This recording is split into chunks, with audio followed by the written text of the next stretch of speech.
use house in the rich country to build houses back home or buy condominiums back home. Don't work, listen to me. Don't work and every week or month you're sending money back home. That's a foolish business plan. This is not normal. Bruh, I left my house for 10 minutes. 10 minutes. My eyebrows are frozen. I can't feel my fingers. I can't smell. I can't do nothing. I'm walking and my feet are getting numb. Like, what type of cold is this, man? Oh. Go to the welcome centers and get the right information so you can make the right decisions. Sun is shining, the weather is sweet. Another thing that is very important when you migrate to Canada, you need mentorship, you need guidance. You're coming into a new environment where you're ignorant to most things that are around you. So you need a reputable mentor who can guide you through the terrain. So someone who is already established can mentor you to help you to avoid the pitfalls. And you need a mentor with integrity, because some of them don't have the credibility and some of them will try to cheat you out of your little money. You get it? To be honest, Canada can be a very lonely place. And as a new immigrant who has a lot of social activities and warm climate, when you migrate, especially in the winter, you get about 6 months of cold. And you're not accustomed to that. So it can be very depressing. Loneliness can really eat at you. So you need to stay active by, say, joining a gym, play sports, go to community centers, go to your welcome centers, find a religious center that you can be a part of. Because many religious centers maintain a community of where you're coming from. So you need to stay active. Because if you stay isolated, which many immigrants do, you can regret migrating to Canada and it can be very depressing. So keep yourself active. Career on Dobish in his first shootout, and he makes a great club save. Family, I hope this information is worth it. Please don't forget to like, share, and subscribe.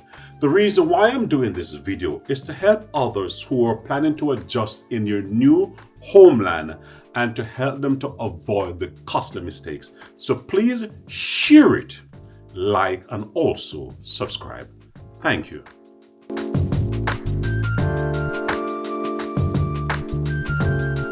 One of the most important person you need to have when you migrate is a personal banker.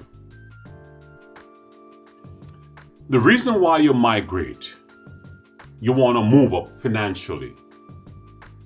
But if you don't know the terrain and if you don't have the right advice, you will also fail.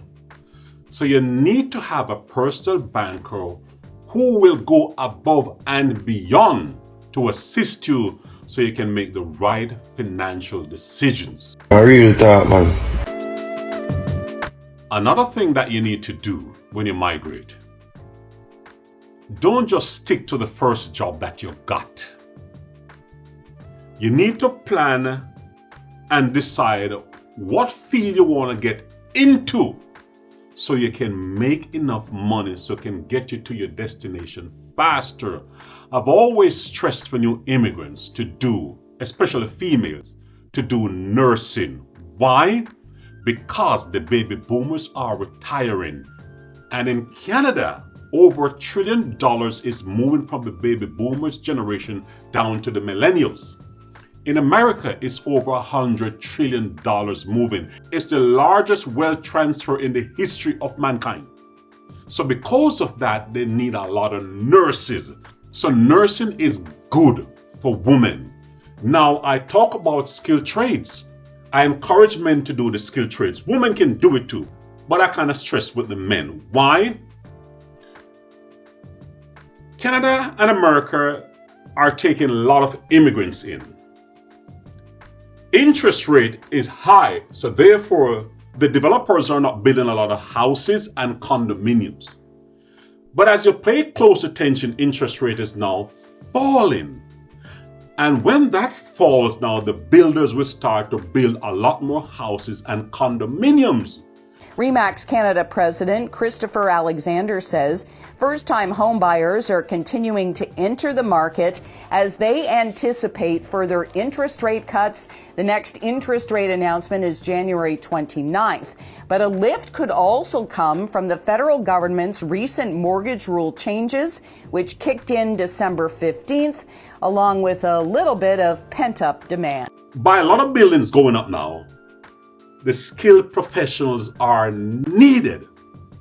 So when you do skills like plumbing, HVAC mean heating, ventilation, air conditioning and cooling, electrical, roofing, drywalling, taping, those are the skilled trades that you need to get involved in. Also remember this, and I'm going to be factual. The majority of immigrants coming into Canada are Indians, and based on their caste system, they don't like to do nursing and they don't like to do skilled trades. That leave a big opportunity for people who are Black, Latinos, and whites to get into those fields. We need 550,000 plumbers by 2030, 690,000 open jobs available in the manufacturing sector. We need 330,000 welders by 2028. 153,000 of them are set to retire in the next 5 or 10 years. We need 80,000 electricians every single year up to 2030, and that's just to replace the electricians that are leaving the industry. We need to be proactive, not reactive, on the shortage problem. Let me say this to you. In skilled trades, you make a lot of money, especially if you set up your own business. So if you work for someone in the skilled trades for a few years, then you start your own business, you can make a fortune. And remember this, when you're a skilled trades professional, you decide your pay. Yeah.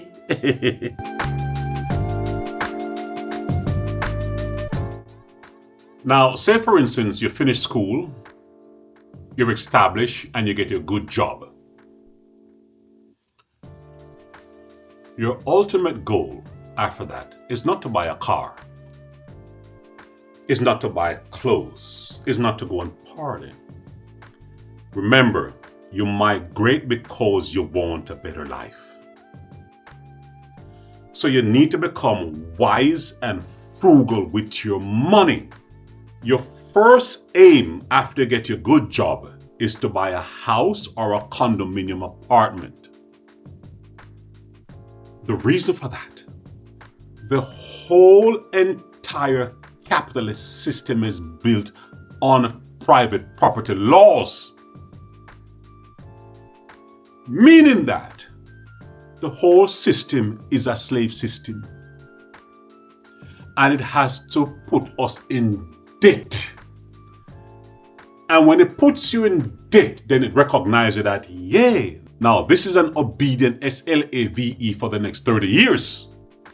That's how the system is designed. By moving away the private property and said that we need education and a job. The rich and the crown owns most of the land, although God gave us all the land equally. So you get the trick. Damn! Now, because that's how the system is designed, you need to work within the system. So you need to buy a house or a condominium.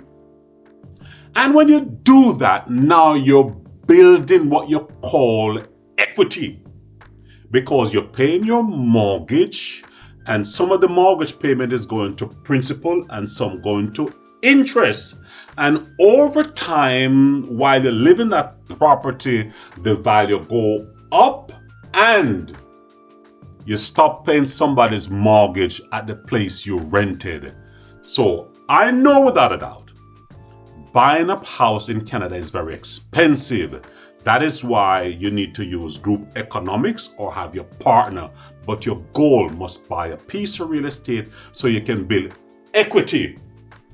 Hallelujah. The other reason why you buy the house is that if you have a strong community or family, you all can take out the equity out of that house and you can buy a profitable franchise like Popeye and Tim Hortons if you're in Canada. Now that investment now will generate what you call passive income for you and move you out of poverty. Then what happens is that after a few years, you replicate the same formula. Remember, your goal migrating is to move up financially so you get a good job. You buy the real estate, you can buy franchises, or you can take the equity and invest it overseas in a safe developing country in condominiums or houses and actually generate what you call a passive income. Remember, the key to wealth is having money working for you, investments, and also people working for you, a business. And how do you get the capital? You have to get the capital from your real estate investments or from your investments, because as Warren Buffett says, if you don't have money working for you while you're asleep, you will definitely work until you die. And that is the reason why you migrated in the first place. You get it? So as an immigrant, don't lose focus, don't lose your morals, don't lose your values.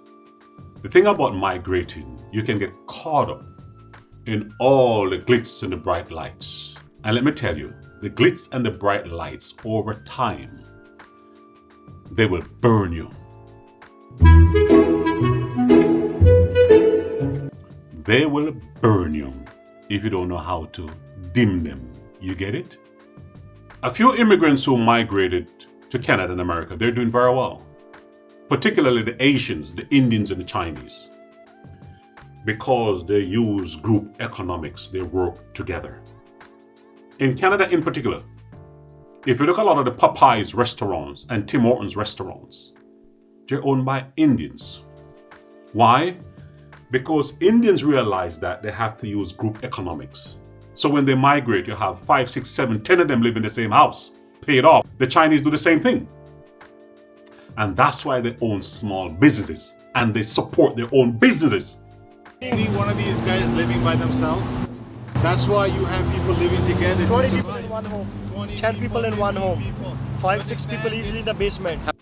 Sadly enough, and I have to say this, because slavery and colonialism has destroyed black people so much and divided them psychologically, they work separately.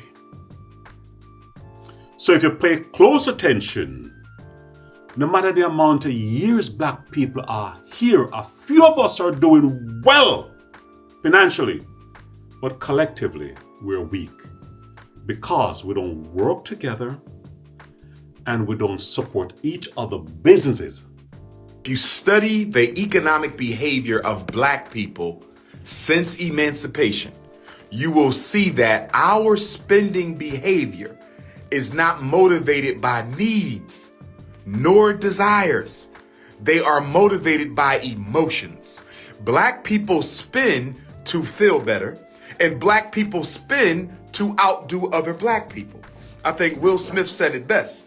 Will Smith said, black people spend too much money we don't have to impress people we don't even like. You understand? So the reason we have the Mercedes Benz is because I want to make sure my car is more expensive than yours. You see, I didn't need the Mercedes, but everything we buy is based on status. I want to outdo other black people, and I want to feel better about my reality. There was a report that was put out about a year or two ago on black spending habits. And they said black people are unlike any other consumer in America. With other consumers, they buy based on what they need. Black people do not buy based on what they need. You can already have a pair of Jordans. You're going to go get another pair. So the Asians who just came are moving up. I am not a financial advisor, so please go get advice from your personal banker or your financial advisor. But I'm going to give you some tips of what I've used over the years. Be frugal with your money. Don't buy all of this brand name this and brand name that. Don't send no cell phone, no Jordans, no Nike, no Gucci, all of the stuff back home. Forget it. If you have family members back home who are going to school, help them. But remember, if you keep giving everybody back home, you'll never have any for yourself. And if you drop dead, their life will continue. And you must ask yourself this question: when you reach a certain old age, who's going to take care of you? The only person you can rely on when you get older is your money. So what kind of standard of living do you want to have when you migrate? So use wisdom. Yeah, boy. Another thing I will say to you, use house in the rich country to build houses back home or buy condominiums back home. Don't work, listen to me. Don't work and every week or month you're sending money back home. That's a foolish business plan. Buy the assets in your homeland, your new country. When the equity is built up, you take some of that and buy the property back home. I'd rather buy. I have built before and I got burnt. I'd rather buy and Airbnb it or booking.com it or rent it out, because a lot of people send their money back home to family members, and when they reach back home, there's no house. So use wisdom. Focus on your immediate situation and obligations and invest in your new country first.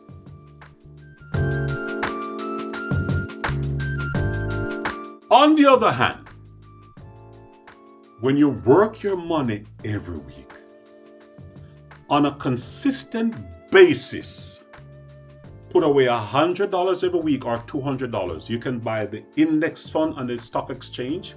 You can buy ETFs, and you can buy blue chip stocks, good companies. If you buy those consistently every week, I guarantee you over 10, 15, 20 years, you'll have enough money because your money will be working for you. But you have to be consistent. After you establish your good job, focus on buying a condominium or a house in your new country. It's important because you need to build equity and you need to look down the road of when you retire, how you're going to maintain your standard of living. Try also to get a job with a good pension. And when you do skilled trades, invest well because money is in skilled trades. So therefore, buy a house in your new country, take some equity, buy a house back home, or you can buy a second property in your home country, or do group economics and buy profitable franchise. Can I make it any clearer than that? People, hit the subscribe button because I need to charge you guys for this information. Hallelujah, show glory. And lastly, group economics is one of the fastest ways you can get to your goal. The Jewish community do it, the Chinese community do it, the Korean community do it, the Indians doing it, the Sri Lankans are doing it. We are not doing group economics. Why? We've been programmed not to trust each other. And everything that is built on trust. So because we don't trust each other, it's almost impossible to grow and prosper. That is why You need to find the right persons that you can build relationship on trust and integrity and accountability and God to get to your success. And finally, the steps of the righteous are ordered by God. You receive not because you ask not. Therefore, put God in everything that you do. I am like that stone. I am like that stone that the builder refused. On that note, Jamcan is out. And it's migrant adjustment and success I and I talking about. People, see you in the next video. Peace. Sun is shining.